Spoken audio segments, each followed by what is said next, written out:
So he was calling for a return to Chinese ethics, or a form of ethics that he found also shared by some Greek philosophers. And that's also why you have a number of films not screening. So there are not so much urban films, but there's a lot about rural area, and all the main characters of the films, they all call for being more ethical and all call for this perfect standard of morality. This is one screenshot of a film, and then a quotation from the actress Wei Wei, which didn't participate in the movie, but is one of the most important actresses at that time in China. And he said why Feimu used Confucius, because Confucius was the only, for the importance of Confucius in China, people were looking at Confucian ideas, were thinking about their own unity, and they can fight for saving the country. So there's always this idea of saving the country. But who is the Confucius that you see in the film? You have two phases of Confucius: Confucius the political advisor and Confucius the teacher. Also, Confucius is seen within a global context. So pretty much at the beginning of the film, they said, okay, Confucius was born pretty much when Buddha was born, and almost 6th century before the birth of Jesus. And so it's pretty much within a global context, and this reflects famous education that went beyond Chinese history and Chinese civilization. Confucius is the savior of a nation, and I don't have time, but there are a number of quotations that you find in the film. At the very beginning, you see a seizing of a village, and then an old man looking at the sky and say, "Oh heaven, please send us a sage, a savior that can save our nation." And then Confucius was born. So that's just one of the many. Confucius is a promoter of ethics, so in a lot of the monologue that Confucius has, it will say, please, you need to practice benevolence, you need to practice morality. And then he was a practitioner, he was practicing a lot of li, that is translated as rights and etiquette. This is an important point of Confucianism, is an important point of Chinese civilization. So everything has to follow a particular etiquette. Confucius is seen as a saint, sage, is the same word in Chinese, but also as an ordinary man. And this is in line with what the leftists and the left-wing intellectuals were thinking. So Confucius was good because he was a symbol of a nation, but you cannot put him as a particular saint, as a perfect figure, as a divine figure. Confucius has to be an ordinary man, because that was more in line with the realism that the left-wing intellectuals were doing at that time. And the novelists Liu Xun and Pai Jin wrote a lot also against the kind of divinization of Confucius. Confucian aesthetics, I don't have much time about that, but the idea is, for instance, if you see this movie, this screenshot, so Confucian aesthetics is all based on harmony, and harmony, according to Chinese tradition, is the balance of the opposition. So you see, for instance, here there is one point and then a cycle of disciples of so the central figure is Confucius, and then people in a cycle, or you have vertical and horizontal line, you have indoor and outdoor. So this opposition, the balance of this opposition, create harmony. And harmony is a big thing for Confucianism and for the unity of China. And that also is, in different way, has been represented in the movie of 2010.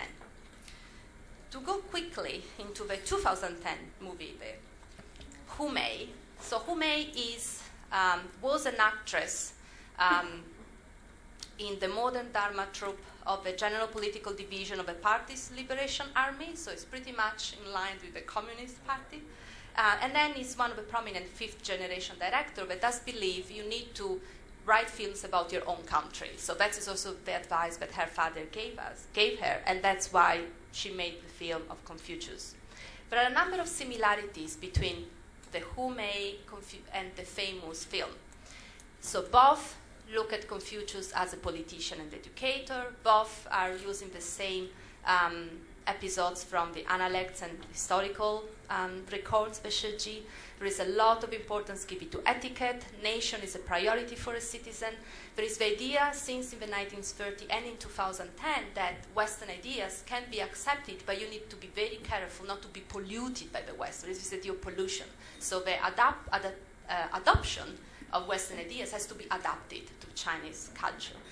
I'm going to look at only two main differences because of the time. The aesthetics is a little bit different in the sense that we are talking about pretty much a Hollywoodian movie. The Confucius of 2010, you can find it on YouTube. It's not one of my favorites in terms of aesthetics, but you see these kind of epic tones.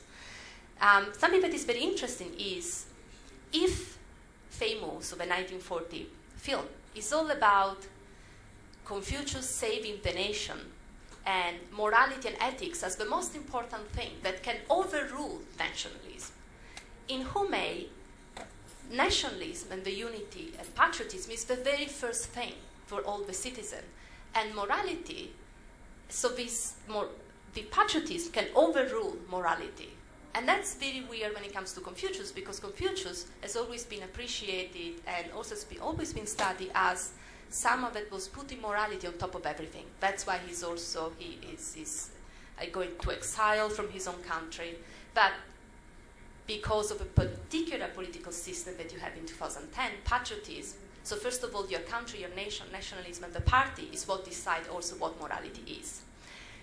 Another big difference is in famous 1940 movies, Confucius is the savior of a nation, while in Hume, Confucius is the servant of a nation. So you see different way of using the figure of Confucius. If I have only 20 seconds, we'll skip the conclusion, but I want to say one thing about this. So because this has been extremely interesting. So 2010 is also the year where Avatar was screened in China, and it was becoming very popular. I don't know how many of you have seen Avatar, the Blue People film, as I used to call it.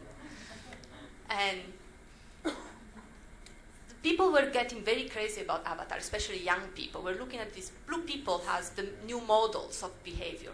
But what is very interesting is they try to defend their own land. So it was the idea of land grabbing problem. In the south of China, the state was stealing land, buying land from the owners. So there was a land grabbing problem. So people from the south of China would try to look at Avatar as a model and say, maybe we can do what the blue people are doing. When the government came to know about this possible revolt, they stopped the screening of Avatar, say that they didn't have enough 3D theater, so there's no point to showing Avatar, and say, you need to look at Confucius. So they replaced Avatar with Confucius.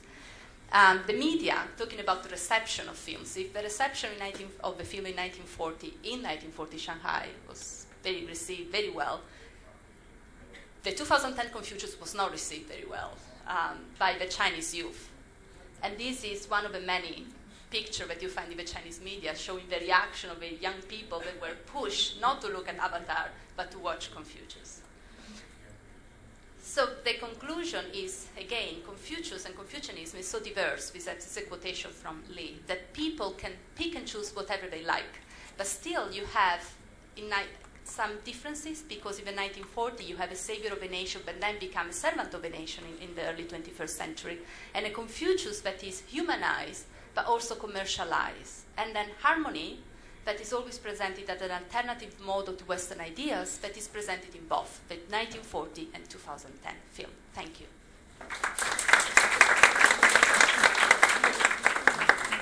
Thank you, Mrs. Travagnin. As soon as possible, we have to move to the next presentation. Andronika Martonova will speak. She is attending the conference from Bulgarian Academy of Science, and our topic now is Enlightments, the interpretation of Tibetan Buddhism on screen.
a small technical problem. So first of all, I want to say thank you very much to be here for this really great opportunity for me. I want to present myself. I'm trained in film studies and also in culturology of Far East. So I teach in Sofia University in the Film Academy, History and Aesthetic of Asian Cinema, and also Visual Culture of Asia. So today I will present you one very specific issue. It is Tibetan Buddhism on the screen. Tibetan Buddhism is a complex religion system with many nuances and specific. It could be not separated from the Tibetan culture, including contemporary culture and cinematography. Naturally, not every film coming from an area where Tibetan Buddhism is widespread is a Buddhist film. And some films are less focused on the interpretation of the teaching than others. As John Wallenbridge pointed out, 3 factors must be taken into account. We define a Buddhist film. First, it is representation. The second is intention. Then the third is interpretation. Representation simply means that film portrayed Buddhist characters, community practices, and visual markers, such a temple or sun painting, in a prominent way are likely candidates. Representation involves not only visual imaginary, but also sound, including dialogue, voice-over language, and music from within or outside the story world. Some movies never mention Buddhism, and yet are organized around the plots of them and that appear, at least to some viewers, to connect with Buddhism in a more than incidental way. Intention refers to the viewer's inference from the cinematic themes or dialogue which the film is about Buddhism, albeit indirectly. In the context of film art, the interpretation of Tibetan Buddhism can be analyzed through several methodological approaches. Buddha-oriented, related to the strict articulation of specific categories, terms and concepts of Buddhism teaching, closely incorporated in the film narratives. Philosophical, related to development of the logos or theosophy, and largely determining the characters' worldview and the environment in which they develop their personalities. Cinema is immanently linked with the traditional arts and with the religious philosophical tradition, especially this is for Asia region and the Far East. Combined variation approach in the different ratios in accordance with the research purpose and approach help us to analyze a film of a wider range audience. This is particularly important when the object of research is connected to the East, often perceived as foreigner, different, even exotic, and more spiritual compared to the West. In the context of cultural identity, Buddhologists, it's a very important Russian Buddhologists, Tulaev, define 3 types of canons that continue to exist in the modern time. Natural, coming from the fixed and artistic rules, the canon is flexible, subject to change in the course of evolution of the arts. Sign 1, established in the basic of life observation, there is no fixation in the artistic rule, but instead in conventional sign that convey messages. Allegorical, fully unconditional, having poor symbolic load and specific meaning. The canon of the second and third type do not evolve in such dynamic and degree as the canon of the first type, as they are related to iconicity and iconography. The nature of the films allow for it work with all three canons, especially with the second and the third, because it's strong figurative change. In the case of articulation of Tibetan Buddhism in film, the canon has a fundamental function for the various aspects of interpretation. Precisely, such pattern is observed in Miwarepa. Miwarepa it's a personal name, and it's mean in Tibetan good for hearing. But Miwarepa is a very important figure in all Tibetan Buddhism. First of all, he was an ordinary man with very, very bad reputation, because he was a black magic person. And after that he accepted the Buddhism, he became a saint. So now Miwarepa is called great hermit, poet, and yogi, thrice great Asia Socrates. According to Lama Kunga Rinpoche, Miwarepa is endowed with three phenomenal things: body like Vajrapani. This is a main bodhisattva in Mahayana Buddhism, the word of the secrets. Voice, similar to Mahajushri voice, bodhisattva of the ultimate wisdom, and compassion like Avalokiteshvara, a great bodhisattva embodiment of compassion of all Buddha.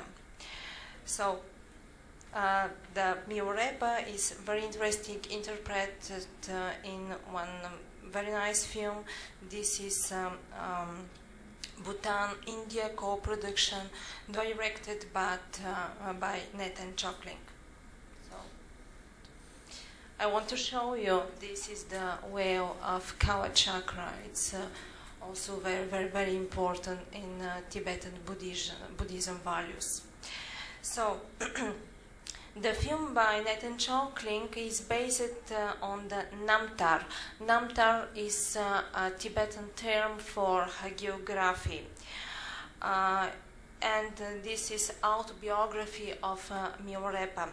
So the Namtar is perceived as unique and exceptional, but the artifact of this screening can be seen as a meta-text that complements and it extends the familiar sacral story of the life of the Buddhist saint Miwarepa.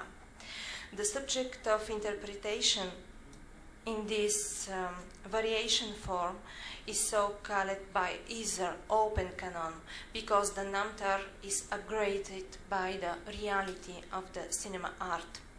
Miwarepa's transference authority in the course of the interpretation of the reading of the canon is in the particular importance. It creates a kind of translation for the community life, and from there it asserts once again the validity of the originator, the canon, and its correct understanding. The validity itself, in turn, in the ambivalent nature, because it exists due to the prestige of the text, but also enrich the text authority. With the regards to Miwarepa's song biography, its autobiography, its name is Miwa Gurbum. It means the 100,000 songs of Miwarepa. But also I must underline that a huge corpus with namtars or biography of Miwarepa exists. Alexander Fedotov is another great Buddhologist, says that the namtars in the Tibetan religion literature can provide complete but not the most reliable information about the life of an individual, because they alternate between the real and surreal, and between the mystical and the mythical and true. All versions of the saint biography are always split into two parts: the part of darkness, the black magic period, and the part of life, before and after accept Buddhism. The Bhutanese film is conceived in the context of this canonical diptych. So I want to show you a small parts. This is a trailer of Miwarepa. This is a first movie. The second one is not yet done.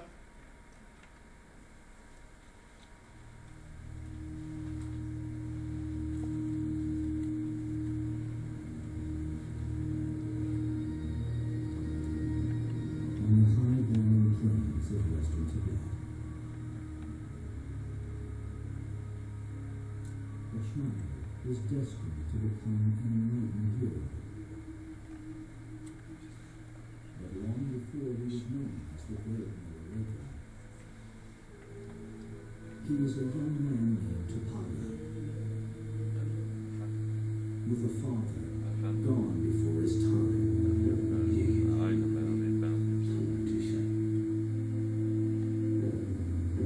An uncle who sees everything. And a mother seeking a revenge that only he could carry out.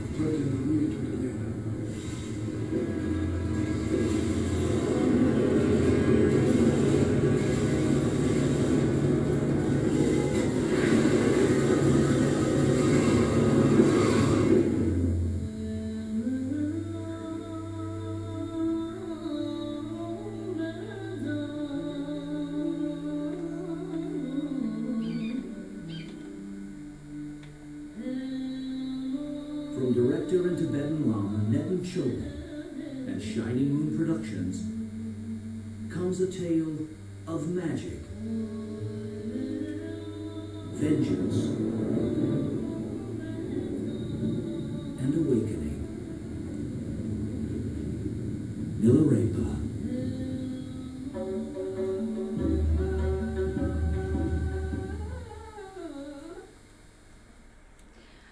Actually, Nathan Choplin's film is a wonderful example of synergistic combination of the three canons mentioned above: the natural, the sign-wine, and the allegorical. Furthermore, the central figure of Miwarepa very successfully refers to interpretation in the European Western arts, particularly in the Italian cinema of Liliana Cavani. Films and literature, I mean the Eric Emanuel Schmidt's narrative. The source of the canon is also represented, but only in the partial interpretation of another film. It's a very nice Silent Holy Stones by Pema Tsedan. This is a Chinese director, but from Tibetan origin. In the one hand, we have here a representation of the Buddhist community, Sangha, but the strong relationship between the teacher and young adherents. And in the other hand, there is a recruiting theme of the theater and the film adaptation. It's like a life motif, the story of King Drime Kunden. It's another very important figure in Tibetan Buddhism. This is really a Buddhist story of the compassionate King Drime Kunden, who sacrificed everything, including his wife and children, and finally even his eyes, for the benefit of the others. The story is founded by Namtar again, and it is one of the 8 national dramatic plays in traditional musical drama of Tibet. The name of this musical drama is Ilhamo. So this narrative of King Drimekonde appear in the film like leitmotif line. So this is another deeply rooted the Tibetan Buddhism and the cultural tradition. So the Pema Tseden works, the basic constructs is found on the model of the Buddhist upbringing, obedience and education. The relationship between the mentor, the Buddhist family teacher, is really an institution in Tibet, and the novice can be active or passive, and this determines the nature of Buddhist teaching, which is flexible and adapts to the local conditions, in this case conditions of Tibet.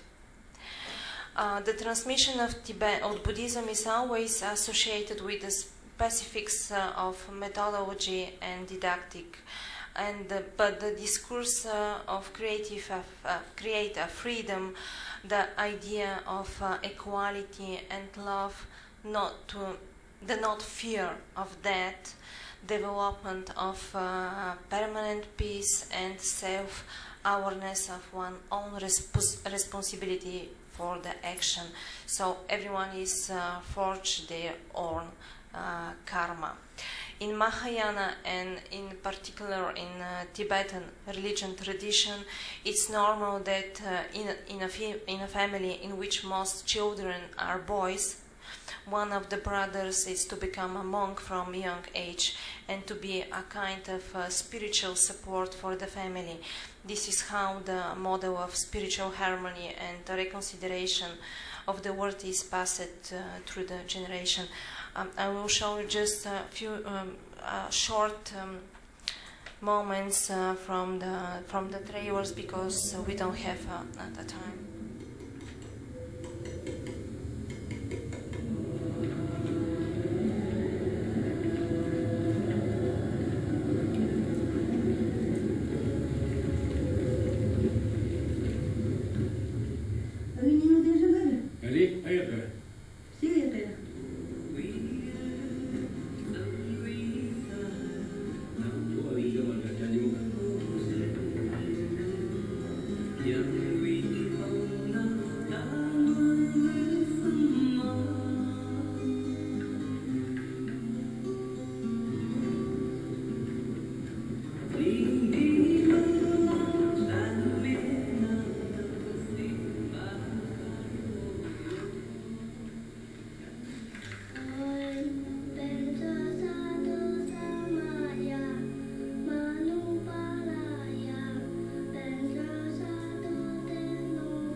Very interesting with one documentary. It's a happiness co-production between Finland, France and Bhutan.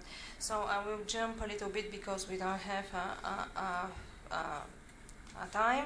So in the Silent Holy Stones is full of articulated elements from the sacred word of Tibetan Buddhism. So we can see a number of sutra texts and superstition associated with the deities like Yamaraja, Tara, the concept of dharma and karma, and so on in the film. But the main question that Pema Tseden put on the focus: what do we sacrifice when we modernize our words? What do we lose and what do we gain? What does it mean to be rich and successful? Are we accumulating material or the spiritual wealth? Where does the meaning of the age-old longing for pilgrimage to Lhasa to achieve enlightenments or to buy new electronic device? And so on. My third film is Dreaming Lhasa. It's completely different. It's debut feature films from India. The director is Ritu Sarin and Tenzing Sunam. It's a remarkable debut of great example of the so-called Hamid Nafisi accented cinema, marking filmmaking in the diaspora and the work of the filmmakers of exile. Ritu Sarin and Tenzing Sunam they make a very balanced and elegant way to intertwine the strong political message with the category of Tibetan Buddhism. So I will show you just a little bit. Time is over, okay. In authentical historical testimony of the monks who had left their monasteries in the late 50s and 80s in the 20th century to protest actively against the Chinese occupation. This is the main plot, of course, in the film. And the main question is how a devoted monk become an assassin who utters a mantra Om Mani Padme Hum, and while taking somebody's life. So this is my final conclusion. I can speak a lot for the Tibetan Buddhism and this interpretation of the film, but we don't have really time. But the most important thing is that all human beings are equal before the divinity. So, thank you very much for your patience. Now, this is the end of this session. Actually, we have to end the session at 12:30, but we didn't have the discussion period. If there is any questions or comments, we can take these comments or questions. Yes, one over there. Okay. Can you direct your question to one presenter? Yes, I can. I want to ask to Dr. Shiraz. When we consider Iran has a special Islam understanding, I mean Shia Islam, could Islamic themes of Iran be a universal structure in Muslim world? Do these themes include an Ummat Muslim unity understanding? Thank you for your question. Of course, the makers, sorry, I just switched it off. Can you hear me? The makers of the film did approach it with an idea that this would appeal not simply to all the Muslims, but also universally, because they're talking about a prophet who is from before the Islamic time, that is shared between the Christians and the Muslims and the Jews. And they are actually, they have a number of agendas there. So one of their agendas, as I said, is to reclaim Solomon back from Jewish and Christian monopoly as they see it. The other is also to present a Muslim version, and in that instance, it definitely does have that intention. Whether or not there is underlying Shi'i understanding and interpretation of the Prophet, there definitely is. So in another paper, I look at how the figure of Solomon actually is a reflection of the figure of Ali, the first Imam, and the similarities of that is, you know, some of them are quite obvious for anybody who is familiar with early Islamic history. Others are more subtle in the way that they have done it. But they are trying to achieve so many different aims here. But in terms of how each viewer will receive this is obviously quite specific to that viewer, you know.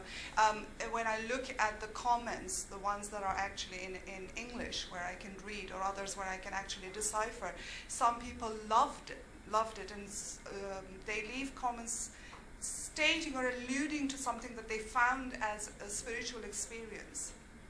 in reading it. Now, I did say it became the second largest kind of selling box office, but there's a problem with that as well, because they actually sponsored those tickets and brought in audiences to watch it. So that statistics itself is, there's just so much I can actually talk in 20 minutes. But yes, and it's now gone on a halt because they were supposed to do another 2 installments, and then now the other one that's really interesting is Prophet Muhammad, that Majidi, who my colleague was talking about, Dr. Zargar, has just come up with this. So religious epics are actually growing within Iran, and we have to see, because there have been different reactions in the Sunni and also within Iran. Some Muslims have objected to that, including Ayatollah Sobhani within Iran himself, because he says actors are not infallible in the way that the Prophet or the Imams were, and therefore they can never ever represent them, and it's problematic. But it's a state-funded project. Any other questions? Yes, one over there. Nacim, thank you very much for your paper. That was very interesting.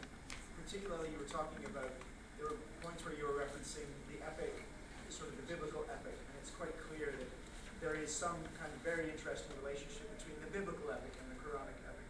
But I wondered, because I think the director previous to this made a film of Mary.